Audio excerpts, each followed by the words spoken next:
आकाशवाणी मध्य प्रदेश से प्रस्तुत हैं प्रादेशिक समाचार।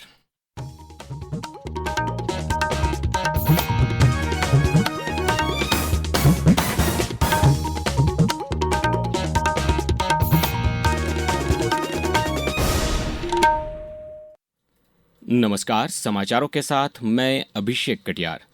प्रधानमंत्री नरेंद्र मोदी ने कहा है कि पेपर लीक का मुद्दा पूरे देश की चिंता का विषय है। उन्होंने बताया कि इस मामले में अब तक 13 आरोपियों को गिरफ्तार कर जेल भेजा जा चुका है। केंद्रीय मंत्री किरेन रिजिजू ने एनडीए की बैठक के बाद ये जानकारी दी। प्रधानमंत्री ने वरिष्ठ वकीलों से अपील की कि वे आरोपियों को कड़ी सजा दिलाने में मदद करें।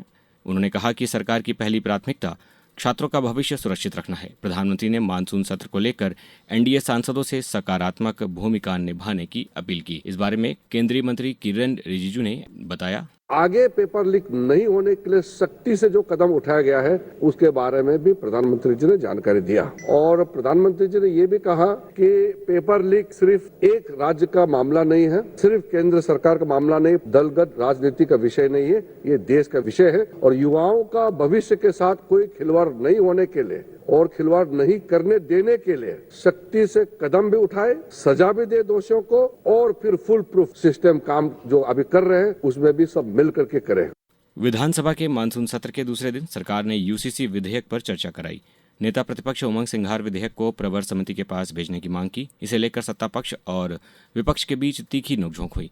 संसदीय कार्य मंत्री कैलाश विजयवर्गीय ने कहा कि ये जनता के सुझावों पर आधारित विधेयक है जिस पर करीब 10 लाख लोगों ने अपनी राय दी है। भाजपा विधायक भगवान दास सबनानी ने कहा कि मध्य प्रदेश में यूसीसी लागू होकर रहेगा। सदन की कार्यवाही शुरू होने से पहले भी कांग्रेस ने यूसीसी के विरोध में सांकेतिक प्रदर्शन किया था। मुख्यमंत्री डॉक्टर मोहन यादव ने प्रदेश के पूर्व राज्यपाल लालजी टंडन की पुण्यतिथि पर उन्हें श्रद्धांजलि अर्पित की। मुख्यमंत्री ने अपने संदेश में कहा कि श्री टंडन का जीवन सादगी, सेवा और संगठन के मूल्यों से भरा हुआ था जो सभी के लिए प्रेरणादायक है। उन्होंने कहा कि राष्ट्र और समाज के प्रति श्री टंडन का समर्पण हमेशा जनसेवा के मार्ग पर मार्गदर्शन करता रहेगा।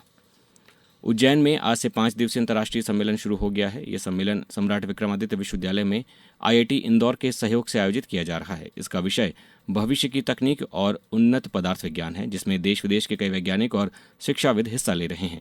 सम्मेलन में नैनो टेक्नोलॉजी और फार्मास्यूटिकल विज्ञान पर विशेषज्ञ व्याख्यान होंगे। प्रतिभागियों को आईआईटी इंदौर की प्रयोगशालाओं का भ्रमण भी कराया जाएगा।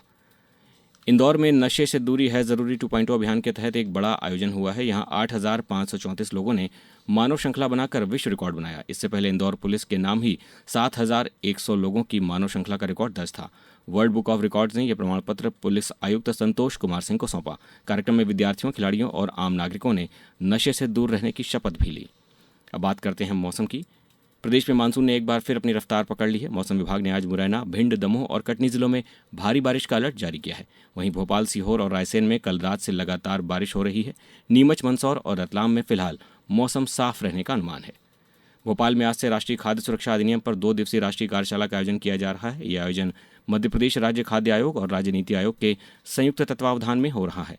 कार्यशाला में नीति आयोग के पूर्व सदस्य प्रोफेसर राजेश चंद्र सहित कई विशेषज्ञ अपने विचार रखेंगे।